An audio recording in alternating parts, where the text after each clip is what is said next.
Welcome to Royal Pride. I'm Tim Rutherford here with Aaron Spalding. Welcome, Aaron. Nice to be here. Good to be back. We're in mid-swing with all the winter sports. Actually, some of them are winding down, getting ready to head into the tournament time for all the winter sports. Girls basketball is first up, and then boys wrestling, I think, is next after that. But we're going to start today with wrestling. I know our wrestling group has had some success since we met last time. They hosted the MEC wrestling meet, and I know you experienced some challenges with that, but came through the day okay. Yeah, that wrestling's with all the weight allowances and all that kind of stuff sometimes can get kind of challenging. But as you mentioned, we made it through the day. Eastern Hancock finished third overall in that. Shenandoah was the champion. I believe Monroe Central was second, if my memory serves me correct. But we did finish third. We had one champion, Clayton Cochard, at the 195-pound weight class. So good job, Clayton. And he's a good way. He's a senior, so it's nice to see our senior get a conference championship. Obviously, it's the first year we've competed in the MEC tournament. And actually, it's the first time in a long time that our wrestlers have competed in the conference, going all the way back to the White River, because when we were involved in the Mid-Hoosier Conference, they didn't have wrestling. So good to see us back competing for a conference. Excellent. And in addition to the MEC, they also were champions of the Blackford Wrestling Invitation? Yes, that's actually been since our last show, but that was I think mid-December, something of that nature. But we were champions of that. We had several kids that were champion at their weight class. Kagan Kendall at 120, Caleb Giddings at 138, Jordan Wills at 152, Garrett Friesen at 160, Clayton Cochard again at 195, and then Alexander Burden at 220. So kids have done a good job this year. Now we're heading into the sectional. That'll take place this Saturday. I was a little wrong in the order. Yeah, wrestling happens first. Wrestle's the first one. That'll be this Saturday. That'll be at Shelbyville. Now we switched sectionals from the previous years. We had gone to Shenandoah, and actually with us shifting sectionals, the competition has picked up quite a bit. I know Warren Central's in our sectional, who always has a good team. So our kids are going to have a challenge, but we're hoping to get some kids out in advance onto the regional, semi-state, and then hopefully the state finals. So moving to Shelbyville, you told Coach Oliver what? Sectional title in the next That's year right, or two? That's right. So since we've moved down there.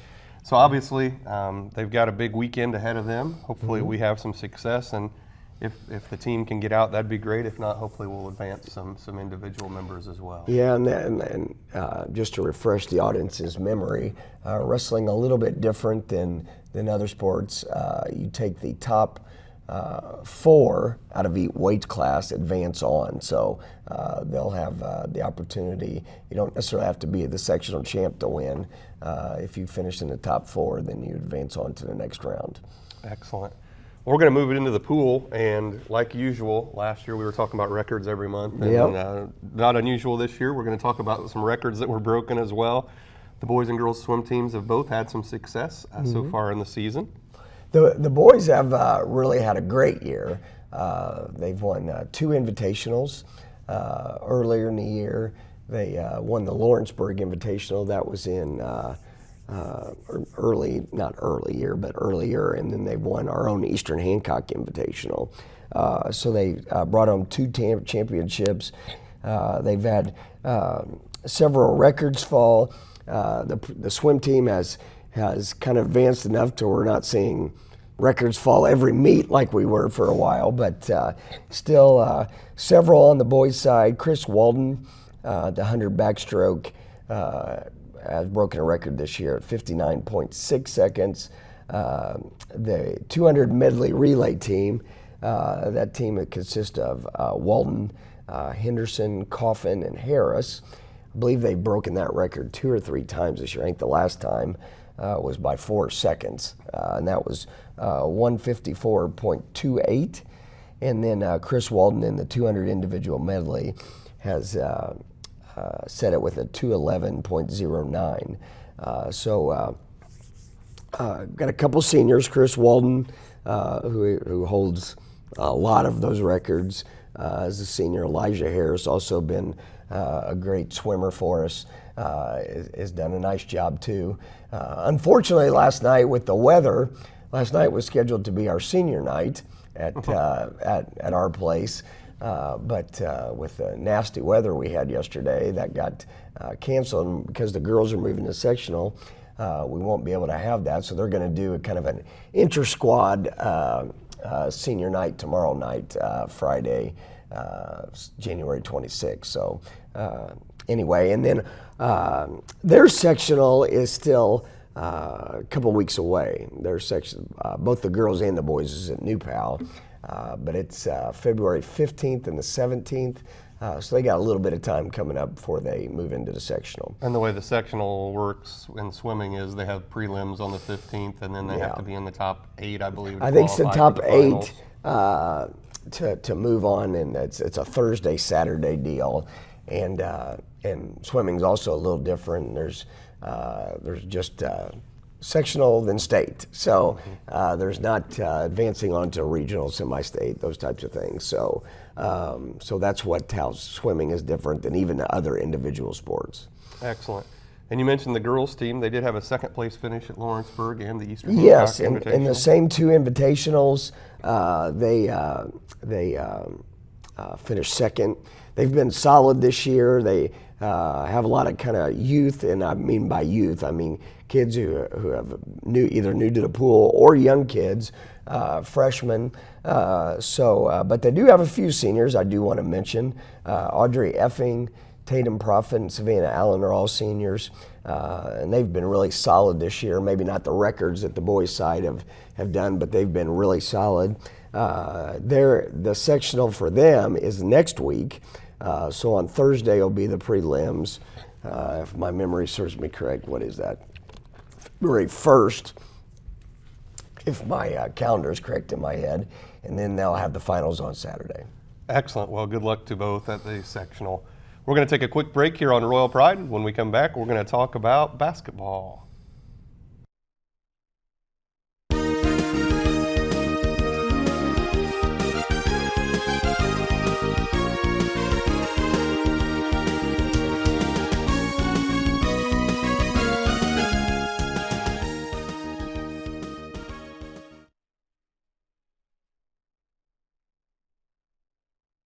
Hi everyone, I'm Matt, the Ninestar Energy Advisor. Today we're going to talk about the PowerShift Load Management Program. To sign up, contact Ninestar and indicate your interest in participating in the program. A third-party installer will contact you and schedule a convenient time to install the switches on your appliances. All of the installers have been approved by Ninestar. He is friendly and courteous and will show up on time. Once in the home, you can expect an installation to last about 30 minutes. Make sure you have cleared the area for the installers to work in and around the appliances. A load management switch allows Ninestar Connect to send a signal to disconnect power to specific appliances for short periods of time. These switches can be installed on electric water heaters or central AC systems. They will activate during peak demand times and will shut off power to the appliance, thereby lowering demand for power. The load management program will help Ninestar provide reliable and affordable electricity for years to come. Signing up is easy. Just contact Ninestar and you'll receive a check for your participation. Thanks for watching this energy-saving tip, brought to you by your friends at Ninestar.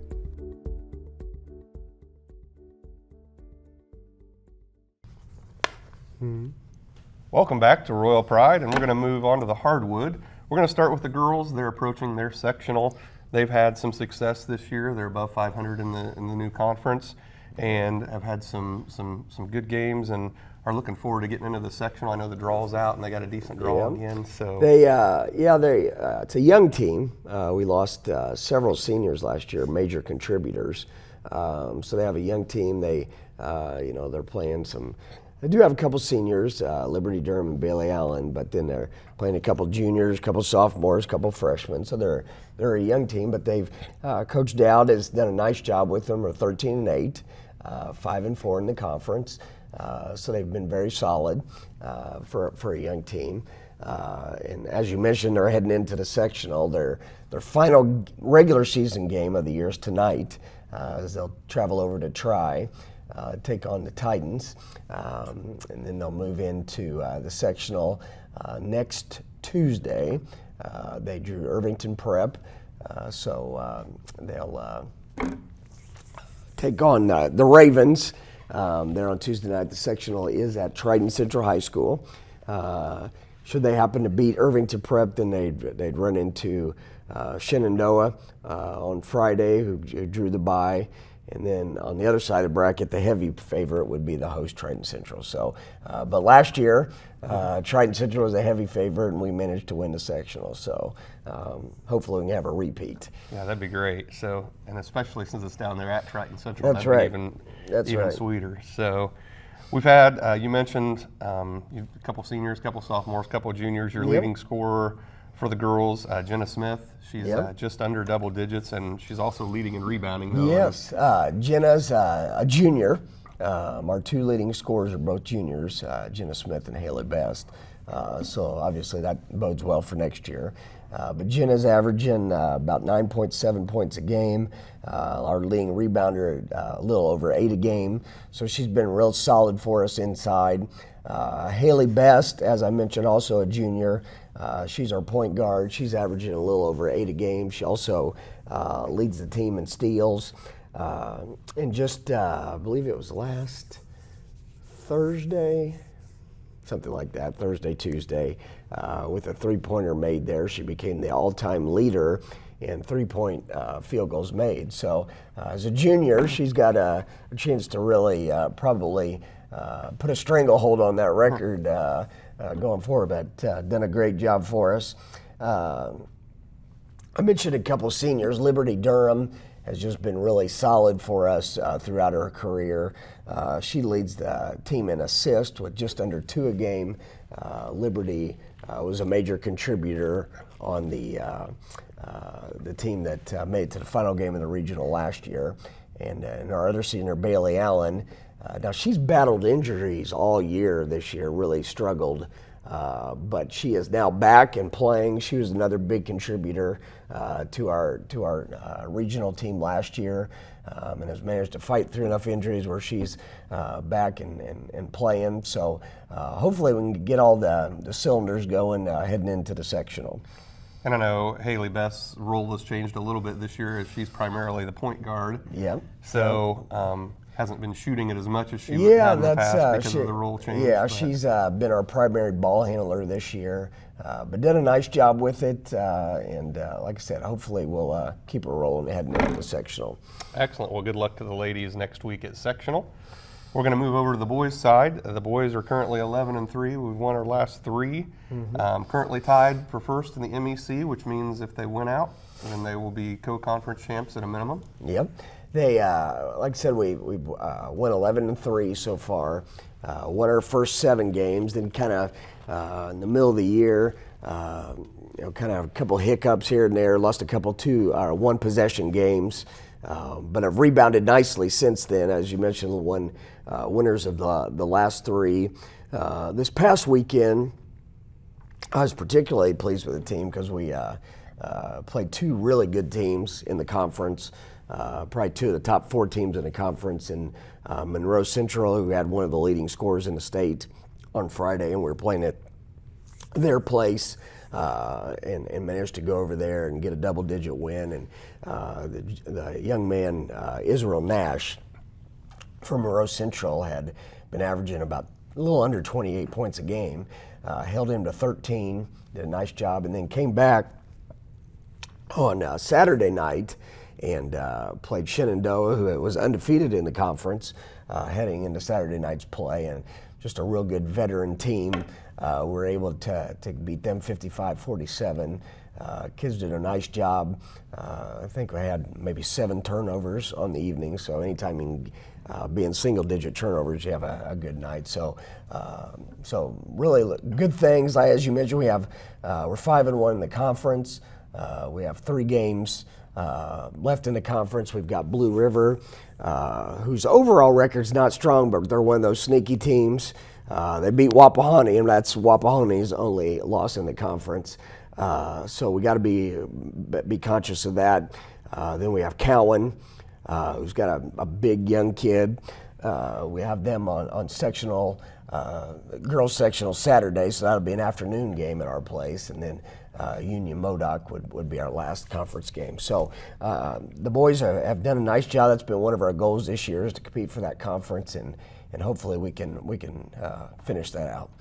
Excellent, and some statistical leaders. Addison True again is leading the way in multiple categories for us this year. Yeah, Addison, who as he's done for the last couple of years, has led us in a lot of categories, and particularly his play has picked up the last week or so. He's been instrumental in our 3-game winning streak.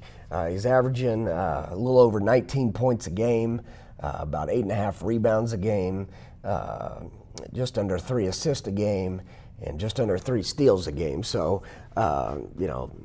he's done a great job for us as a senior. He's one of those kids that, just incrementally every year has gotten a little bit better and, become an outstanding player. So, just recently, I believe it was in the Waldron game this past week, I think he became the all-time steals leader in Eastern Hancock history. So congratulations to Addison. Some other guys who've really stepped up this year, and seniors, A.J. Meggie, who's once again been one of those, he's a 3-year starter for us, just been really solid. He's averaging about 9 a game and 2 assists a game, which is second on the team in both categories. Tyler Castle has been one of those kids that have really stepped up this year and been kind of a pleasant surprise. Really given us a lot of boost shooting the basketball at times, giving us good energy on defense. He's averaging about 8 points a game and a little over a steal a game. Really stepped up, and we've had a lot of other kids. Jacob Eishen, a senior, is our second leading rebounder, averaging a little over 4 a game. And then we can just go on down the list. Other seniors, Duncan Cherry, Tyler Blattner, Luke Splater, just not sure if I'm missing anybody there, hopefully not. Peyton Gray. Well, seniors, and then we got Peyton Gray and Skylar Schroep have stepped in and provided good minutes. They've come off the bench some, they've started some, so I've been really pleased with the team's effort this year. Excellent. Well, we're going to take a quick break here. When we come back, we're going to talk about some of the younger levels of the basketball program on the boys' side, and then we're going to talk about senior night and some other exciting news that's happening out at Eastern Hancock. We'll be right back here on Royal Pride.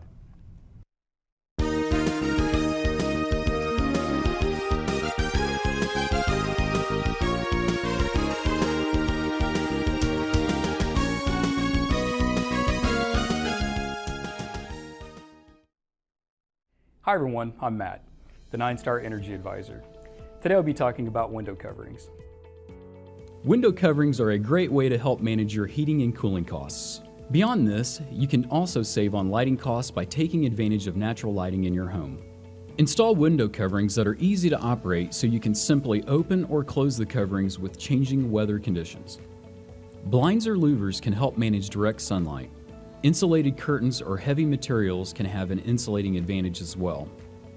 Keeping solar gain out in the summertime can help reduce cooling costs. Window coatings or glass coatings are also available that can help improve energy efficiency. Windows and doors are a weak spot in your home compared to your insulated walls. Utilizing window coverings allows for better energy savings. Thanks for watching this energy saving tip brought to you by your friends at Ninestar.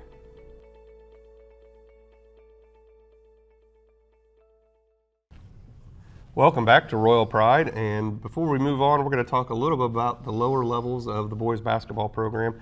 There's been some success all the way through. Yeah, the way our system is set up, we start school teams in the 5th grade, where they play school schedules under our athletic umbrella. and really been pleased with all the way through. Just kind of talk about each one of those. Coach Bechtel with our JV having another great year as they've had for a lot of years. They are 10-4 right now.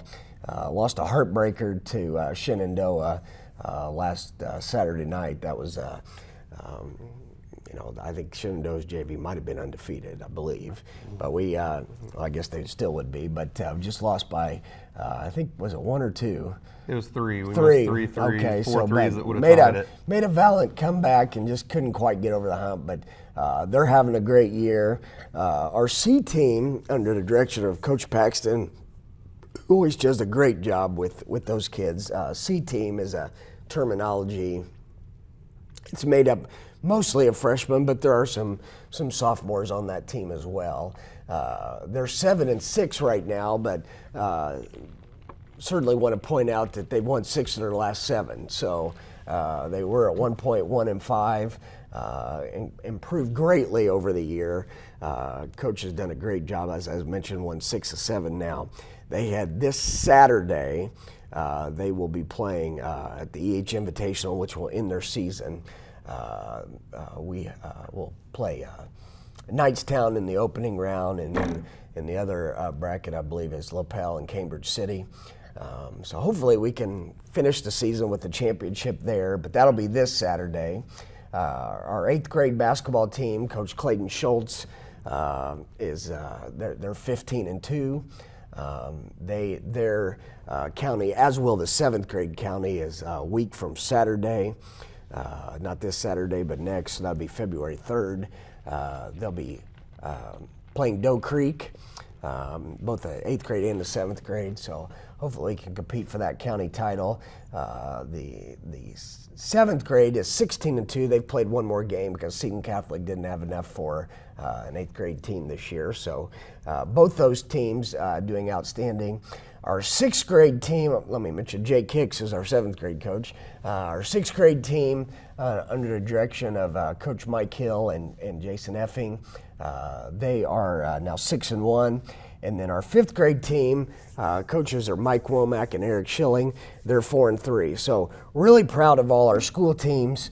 Their overall team record is 69-21. If you add all our teams together, that's about 77% winning percentage. So very proud of our teams, and just want to thank all those coaches and players for the outstanding work they've done. And then we have Youth League. Our numbers again are outstanding, and then we have several other travel teams that have had lots of success as well.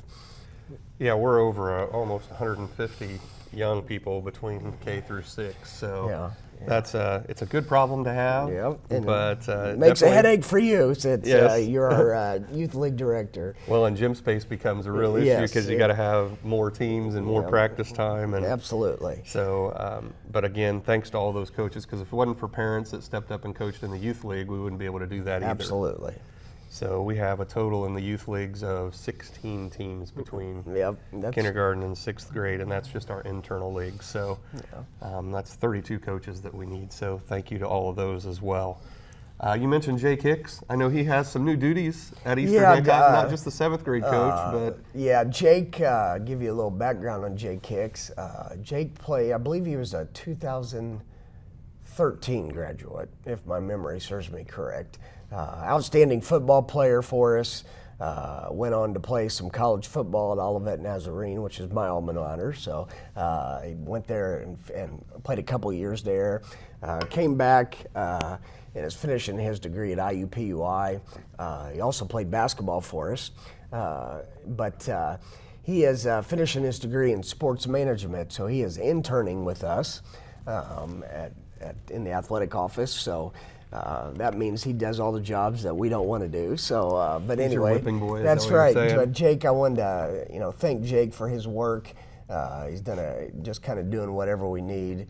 And Jake's also, since he's been back, he's been an assistant coach with our football team. As you mentioned, coached middle school basketball for us for now. I think this is his 3rd year, if my memory serves me correct. So just done a great job. excellent. So Well, welcome into the athletic department, Jake, and I'm sure that we're going to get lots of good work out of you the rest of the semester. That's right. So anything that Coach Spalding doesn't want to do, guess what? Well, we have some events coming up. Our senior night for the boys basketball program and our other winter sports. I know a lot of those are recognized also at the boys basketball. Senior night is February the 23rd. Yep. We actually recognize all senior winter athletes and as well as band and choir members on that and cheerleaders on that February 23rd. So we'll be taking on Hagerstown. That'll be our final regular season game. So we're certainly looking forward to honoring our seniors. Excellent. And I know something new this year, for especially on those nights when it was below zero and people didn't want to come out in the cold. There's been several of our games that have been on the Cube, and people are able to watch the games, varsity and JV, or the girls varsity as well some nights on the Cube. Would you like to talk a little about that? Yeah, I would. Michael Gallion coaches football for us and also is a teacher for us at school, has taken on the task along. Joe Paxton has also been involved with it, but has something called the Cube, where basically it's a web streaming thing where you can film the games and they're live. You can watch them live as they happen. My wife Jennifer, has become a major fan of the Cube. Nights she can't make it, she stays home and watches the games through webcasting. But anyway, on nights of games, you go to www.thecube.com, and you can watch he's been filming all boys and girls varsity basketball home games and some away games as well. But it's been a good thing. And then if you don't get to see it live, but you want to see it, you can go back and watch. All of them are archived, so you can go. So it's been a great thing for our fans. If you got grandparents who live in a different state, or you want to, I know my daughter likes to go back and watch after they've played. Just to hear the comments. I know Jarrett Lewis has been the color commentary off and on, done a great job with it. So it's been a great addition to our athletic program. So thanks to Coach Gallion for that. Excellent. And our annual 3-on-3 tournament for our boosters is coming up in March. Yes, March 17th. It's hard to believe we're talking about March stuff right now, but the year's flying by. But yeah, that'll be March 17th. So put your 3-on-3 team together. We'll have it all ages and genders. We'll have teams ready to go. And then last Saturday night at our Shenandoah home game, our Loyal Royal recipients were announced, and we had a few this year. Yeah, the Loyal Royal is an award our boosters, our athletic boosters, put out or nominate every year to honor those people who have kind of went above and beyond. And this year is especially meaningful. A gentleman by the name of, most people are familiar, Mark Lee, was a pillar in our community and especially in our athletic program of support. He suddenly passed away.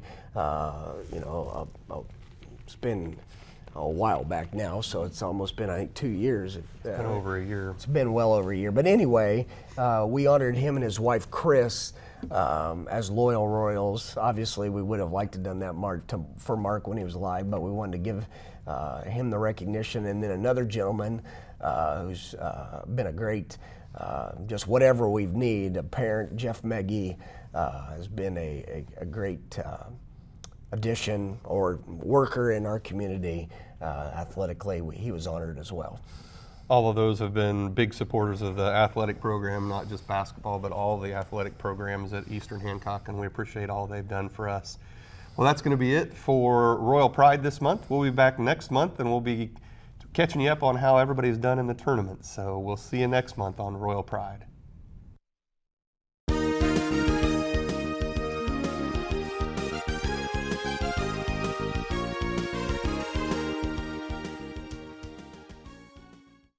Carnegie's A Place to Eat is the place for exceptional dining in Greenfield. Enjoy our hand-cut steaks, fresh seafood, herbs, and vegetables straight from our gardens, prepared with a northern Italian flair. Chef Ian and his staff welcome you as our guests to enjoy fine wines, dinners, and ambiance. Carnegie's is the place for your special event with a private room that seats 100. Perfect for your next party, business meeting, or wedding reception. We are located in the historic Carnegie Library in downtown Greenfield. We'll see you at Carnegie's.